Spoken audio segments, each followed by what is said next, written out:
What is up, everybody? This is Justin Wong, and we have another Panda fighting game video. Panda has given us some criteria to go off on, and we're going to find the facts, not the opinion, the facts about which has stood the test of time itself. Put them down in the showdown, compare, and decide, what is the true king of the FGC? I don't know. These are not opinions. These are actually facts because we are experts. Make sure you guys hit the like, share, subscribe button, turn on the bells for notification, and let's get into the video. I'm going to keep this plain and simple. I'm going to be the quick draw McGraw of this panel. I want y'all to understand that, all right? This is KP, bam, bam, bang, bang. I feel like I'm going to get in a lot of trouble. Wow, Super Street Fighter 2 Turbo versus Mortal Kombat 2. Oh, man. Come on, bro. Come on, man. I got to say Street Fighter ST at the end definitely had the best roster. I mean, Street Fighter's got the most iconic fighting game characters. If you're a fighting game player, like Ryu, Chun-Li, that's it. It's all you need. Soundtrack, like OSTs, iconic ones, you're not beating Super Street Fighter 2 Turbo. I'm going with Street Fighter for one reason. Because you can't name a single Mortal Kombat song. I promise you. You guys watching this video, you can't name a single Mortal Kombat song. Aside from the movie, that movie intro theme song, you couldn't do a single one. Actually, no. This is where MK was still really good in sound. They could compete. But Street Fighter 2, I mean, what are we talking about? One of these games has a Guile theme. The other does not. Mainstream popularity influence on casuals. I feel like a lot of people played Mortal Kombat 2 for sure. On the mainstream, these fighting games, if it's not or traditional fighting games, nobody touching MK. I swear I'm not lying. Just today, I was watching the Mortal Kombat movie on Netflix. The 2021 movie. Street Fighter doesn't have a 2021 movie. However, that's for the series as a whole. Street Fighter 2 Turbo, up until like recently, I believe, or within the past, 5 years or so, I don't even know the number, was still like the highest selling game, all versions included, of all time. It's also very competitive still today. It's played on Fightcade. They have this event in like CEO this year. They have tournament champions, usually as an Evo side tournament. So like even Capcom did like the 30th anniversary tournament for this. So of course it's going to be, it does super well. I think it definitely does super well. Even back, so even when I was a kid, because I was around during like this era, Mortal Kombat was super. People loved the graphics of Mortal Kombat back in the day. They're like, it's so realistic and like fatalities, bro. He can punch his head off. It's so sick. But even back then, I was like, it looks kind of whack to me. I want to play like Street Fighter and stuff. I don't know, the digitized graphics. That's what they call it. You scan them in. That was fire. And it really wasn't much of a thing at the time, and I love it. The backgrounds, stage fatalities. Hidden stuff you need to look at in the back. They asked me to judge on all criteria. It's Street Fighter 2, baby. It is a better game. Please do not quote tweet me. Please do not get angry in the comments. Please, I'm begging you. I'm just a lowly commentator out here. The King of Fighters versus Third Strike. Oh, I'm so biased, bro. Are we allowed to talk about King of Fighters 13? I'm not too sure. Panda, hold on. You're not allowed. You can't talk about KO 13. You can't say 13. The KO community is pissed at you guys. Panda, get down, get down. Don't show this on the video. All right, visuals, KOF 13, free. This is one of the most beautiful games I've ever seen. And in motion, it's so sick in every way. Love, love, love it. And it looks so good. The artwork looks so good. I think if you asked any just casual player or like casual fan, what's your favorite King of Fighters? Like, I never played any of them, but I love 13. It's beautiful.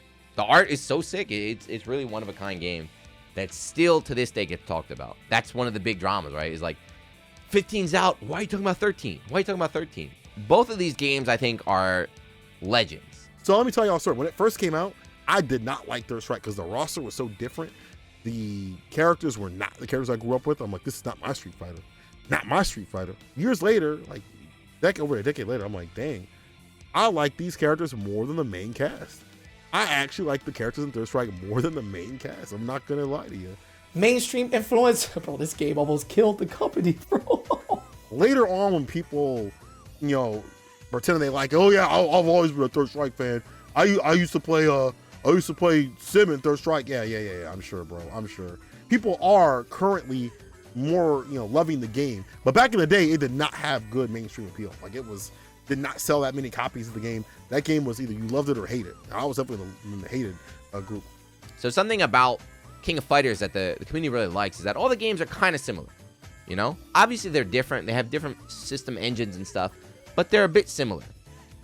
You know, if you compare Street Fighter Third Strike to Street Fighter 5 right now, it's completely different games, right? Listen, the combo trials that have influenced the creation of Panda itself, we're owed to King of Fighters. Thank you. We appreciate you. Whoever put this as like the competing games and then had the nerve to put FGC influence as a criteria, you're trolling. Is Justin on this video? You guys are welcome. You know, I let all these people Daigo parry me, and everyone wants to play Third Strike now. Damn, y'all. Carry on. I see what y'all doing. That Justin's going to be a millionaire just by going on Fightcade and getting parried every day. And each time he gets parried and puts a video up, he makes $5,000 off ad revenue. It's a very tough call, but I'm gonna say Third Strike wins this because Third Strike does win in the casual market and the competitive market. No disrespect to KO13 because we're in enough trouble. And if you disagree, you can come see me in KO15. We can settle our differences there. Why y'all do this to me, man? Why y'all do this? Don't do this to me. These are two of my favorite games right here. Mortal Kombat definitely had some sick characters. You got Rain up in there and stuff like that. You had a ton of characters return, right? So Mortal Kombat already. I can remember a ton of Mortal Kombat characters. I can't remember anything from Killer Instinct. The guest characters were actually crazy good, right? They had Jason. Jason was super sick. Alien from Predator. I say Alien from Predator. Jesus Christ. So if we're talking about the series as a whole, you know, of course Mortal Kombat is bigger than Killer Instinct, but what is Mortal Kombat XL? That's just another in a long line. Like, what did that do? What impact did that have on the FGC? KI has all these unique mechanics. Each character is like crazy. You can really input your style into it, but then MK is the same way. With the combo system and how everything works, you can really like inject your personality, and the characters themselves have so much personality. And the guests, I mean, KI has Rash and Arbiter, that's sick, but MK got Jason and Predator and Alien, and the problem Killer Instinct was it was limited for the longest time to only Xbox One, right? I actually only play this game because I actually won an Xbox One for this tournament, for this game. I didn't even know how to play the game. I just went to the Microsoft store to practice, and I won the tournament, and I got an Xbox One. Would I have bought the Xbox One specifically for this game? No. Soundtrack. Mortal Kombat gets a 1. I don't even know a single tune from that game, and I watched it quite a bit. I never really played it, but they had the cool thing where each stage music like changed depending on the round of the fight, round 1, round 2, round 3, and like the dismemberment and the squishy sounds and all of that is phenomenal. But outside of that, I mean, what are we talking about? MK music's been whack for like 10 years now. So mainstream influence, let's just keep it a buck. This is not even a conversation. KI may be a legendary franchise, but this is Mortal Kombat we're talking about. I feel like Mortal Kombat wins Game of the Year every single time. Like all these people would like kids in college or casual players, they love playing Mortal Kombat 10. So Mortal Kombat 10 easily wins from the casual market, just because it was there for Steam, PS4, and Xbox, right? MKX burned bright and was a part of the NRS cycle 2 years, and then slowly move on to the next game. Meanwhile, KI, like the reboot of KI in 2013, even now, even 9 years later, devs are still stealing stuff from KI, right? They're still stealing ideas. I'm like, damn, I can't believe KI did that 9 years ago. Let's take that idea right now. A lot of people that worked on KI are going to be working on other projects. They moved on. Project L might have some KI people. Street Fighter, Cross Tekken, or Injustice 2. Oh my God.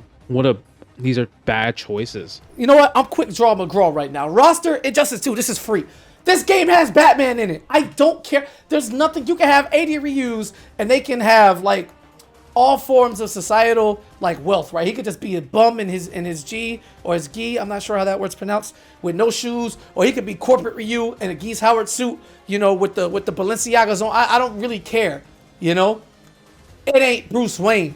Obviously they took like a lot of the Street Fighter 4 styles from the Street Fighter side, but I would say the Tekken characters look super good.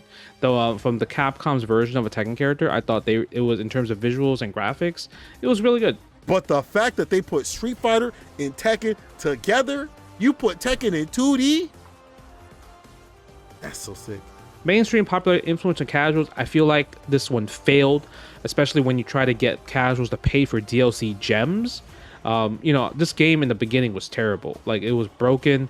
DLC gems. Street Fighter times Tekken definitely had a lot of mainstream appeal in the wrong sort of way. Panda didn't say it was a good impact. It could be a negative impact too. So one of the big things of Street Fighter Cross Tekken was on-disc DLC. So if you don't know, if you wanted to buy all the DLC, all the gems and everything, it was like hundreds of dollars. And the game had the DLC on the disc. It was already there. But you couldn't get it right there. People hacked and everything. It just stumbled out the gate, both like mainstream wise and FGC. But 2012 ended up, or was it 2013? I'm not sure. Whatever the version was that got the, you know, the big patch that made it, you know, great.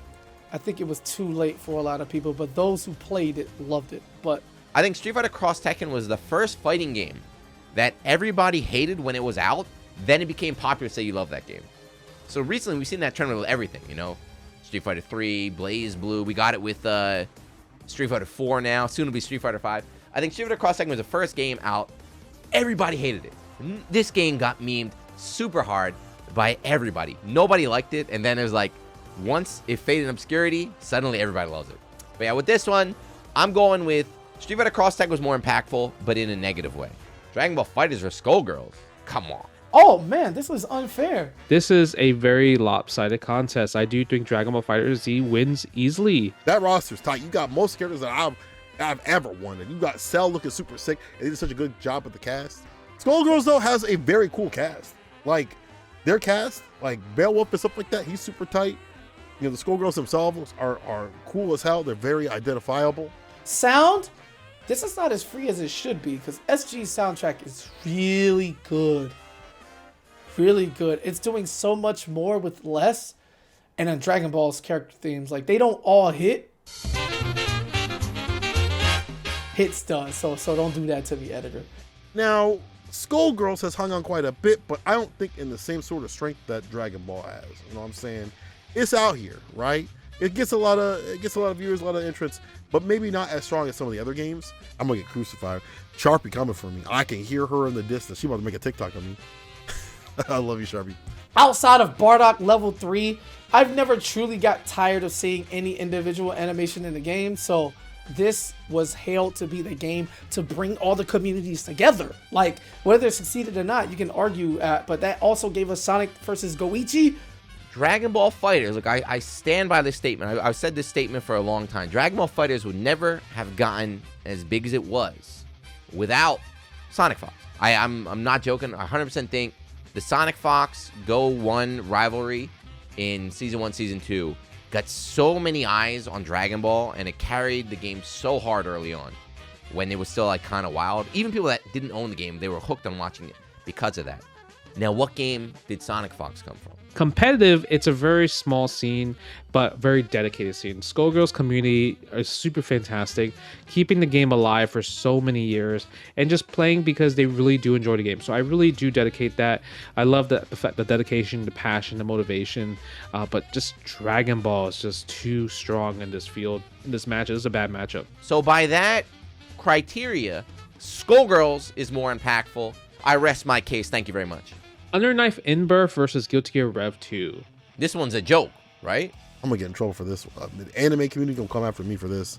Guilty Gear Xrd Rev 2 version 3.7, whatever it is, one of the best fighting games of all time. And that's a fact. There's no bias there. In a weird way, it influenced like having a lot of options and forcing players to deal with all those options and break those down piece by piece. It was a very overbearing game from first glance. Once you break everything down, it's not so bad. And I think that was really a big conversation starter for a lot of stuff in fighting games. Like, oh, you can make games hard. You just have to figure out how to break things down. It also had a fantastic tutorial, but so did Underknife. They're both like niche games, but Guilty Gear is definitely less niche than Underknife Inbirth. Well, Guilty Gear Rev 2, in terms of competitive, it's still at like major tournaments. Obviously, Frosty Frosting uses it as a main game, and then also Rev 2 is definitely still played for online tournaments now. Wednesday night fights. Underknight is a cool game. You know, I'm not trying to dump on Underknight, but if we're talking about like impactful size and success of the game, it's night and day. It's night and day. Dead or Alive 2 or Soulcalibur 2, man. What kind of question is this, Panda? Impactful for who? Teenage boys? If that's the question, I got an easy answer for you, but Who doesn't like jiggles? so I know now it's like, oh no, it's like a hardcore game. It's like really sick. But back in the day, that was DOA. Like every like video game magazine advertisement, every article, everything just like, the girls got big boobs, man. But I feel like it was a short-term power grab, right? And an FGC influence, like, I've never seen this game played ever. Not even, like, casually. Like, somebody like, yo, let's play DOA 2. No. Speaking of community-driven games, Soulcalibur 2 was. It was at EVO. So, you know, there's also people talk about this game a lot in terms of running tournaments for it, especially for online back in the day and offline. So this game did very well at FGC events and also arcades for sure. I think Soulcalibur has influenced a little bit more. I think Dead or Alive's the system of the game has not given as much as Soulcalibur in terms of, like, you know, guard cancels and parries and stuff like that. That Soulcalibur has introduced new ideas. Ooh, Tekken Tag 2? Street Fighter EX? Oh no, don't make me do this. How am I supposed to compare these two? Random. This is random. They brought everybody back for Tag 2. Angel, like, who gave a shit about Angel? She came back. Yeah, I would say Tekken Tag 2 easily wins here. I mean, the roster character's huge. Huge. This is like the last time they actually put Akuma in the roster. And you had like the variants of the characters, like seeing some new blood and old faces, and you had like the different like takes on the old characters. Like the Tatsus were Rekkas. It was so sick. It was Capcom's take on 3D, and their characters look very blocky. You know, every character almost had the same crouching medium kick, so they didn't really put too much effort in terms of visual arts and graphics on that part. But back in the day, the graphics were revolutionary. It's like, what, 3D? Like, because everybody knows Street Fighter, right? It was like 3D Street Fighter. So Tekken Tag, the original Tekken Tag, was also like super groundbreaking, super impactful. People still talk about Tag 1 to this day and everything. But Tag 2, come on. My stance as a non-Tekken Tag 2 player is I don't see the Tekken community crying for that game to come back the same way I see, you know, so Street Fighter 5, they're like, we need Street Fighter 4 back. 5 sucks. We want 4 back. Guilty Gear Strive sucks. We need Rev back. Blah, blah, blah. I never see Tekken 7 players say, we need Tag 2 back. That's how I know, all right, this game must not be that good. Even the boomers aren't begging for this game back. I hate it here. Why are you going to make me relive this, man? I had the special edition and all, man. I got the... Oh, my God. Oh, my God. You were going to put this on my screen? Okay, we're pressing buttons here. Nah, I'm skipping it. There's no impact. What do you want me? Are we impacting memes here? So roster characters, MVCI sucks. No X-Men sucks. Game soundtrack sucks. Game visual art graphics sucks. Popularity influence on casual sucks. I mean, didn't we do this earlier about having a negative impact? I think if this is the case, it's got to be MVCI, right? MVCI killed the Versus series. It was such a flop right there. This is an ugly ass game. This game is so ugly. I don't think the parents would love it. Oh my God, put that back. Get this out of here. Ugly as hell. That gets a 1. And like I was saying earlier, remember I was talking about Street Fighter Cross Tekken earlier about how people hate a game, and then once the game's over, like, actually that game was pretty good. MVCI is like that now. You still got people like, MVCI is a good game. You guys didn't give it a fair chance. But competitive though, people play this competitive. Every week there's a local, right? There's a local every Thursday. They run the biggest MVCI loco, so online, and the online's fantastic. So a lot of people play there, and I thought that was great. I think that's great. There's some elements of Marvel vs. Capcom Infinite that actually were pretty good. Like the online was fantastic. You definitely hear people saying, "Hey, we should put this in Street Fighter 5 or many other Capcom games because you can play some fantastic matches with like a mixture of like rollback and a fake like delay." It's really actually really good. If this is not impactful, I don't know what is. That is godlike. I think I had tears in my eyes the first time I saw this. Oh man, Street Fighter Alpha 3 versus King of Fighters 98. Bro, I think both the rosters are 5 out of 5s. King of Fighter rosters don't lack. And Alpha actually had the whole ass kitchen sink. Damn near every character was in there. I kneel to KOF. I love Alpha. So I love the Alpha series. I've talked about, like, it's probably my favorite when it comes to Street Fighter.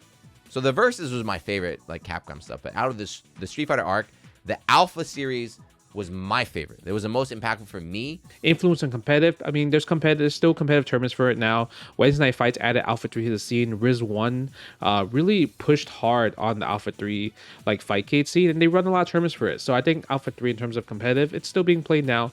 And Capcom also ran a 30th anniversary for it. There's a lot of King of Fighters. If you have to pick one King of Fighters, 98, right?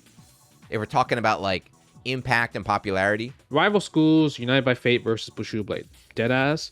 I don't know crap about Bushido Blade.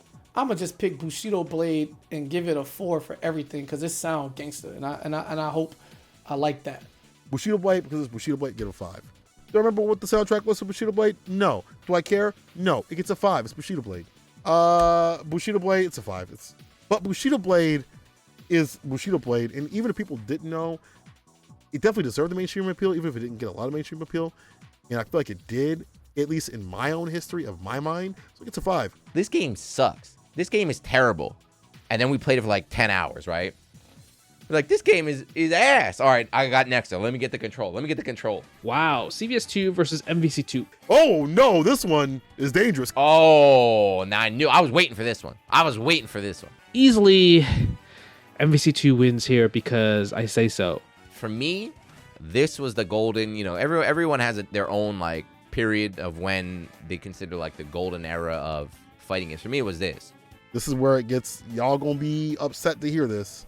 I think Marvel has a little bit more of that appeal. That Marvel just be hitting a little bit stronger than SNK. Hashtag free MVC2. I think all casual people played MVC2 way more than CVS2. I mean, Evo wanted to do the champions of champions for that game, while they didn't even think about doing it for CVS2, right? So that says a lot. Still active scene, active enough, and anytime Marvel 2 anything comes up, like, you want to be tuned in. It is just entertainment at its best, and that's from the players, the styles, the forever East Coast rivalry. They're both still godlike too to this day, If we're talking about standing test at the time, they both are still amazing to this day. Both of them have active players. People still want to watch. People still talk about them too, like when's CBS 3, when's MVC, when's the next Versus game? There's no winner. They're both equal. That was fun. I don't know what the question was. I still don't understand the question, Panda, but it was fun comparing fighting games. It was fun to like dig back and really try to put a number on how I feel about these games. But either way, let me know in the comments below. What do you guys think about this? Which game stood the test of time? If you're still watching, thank you. Let us know. What do you guys disagree with? I'm sure you disagree with a lot. I feel like this is a lot of very hot topic discussion, a lot of personal feelings right here. So which ones did we get wrong, do you think? What do you think? So like always, leave a comment. Let us know. We read it. And yeah, thank you for watching. I'll catch you in the next one. Peace.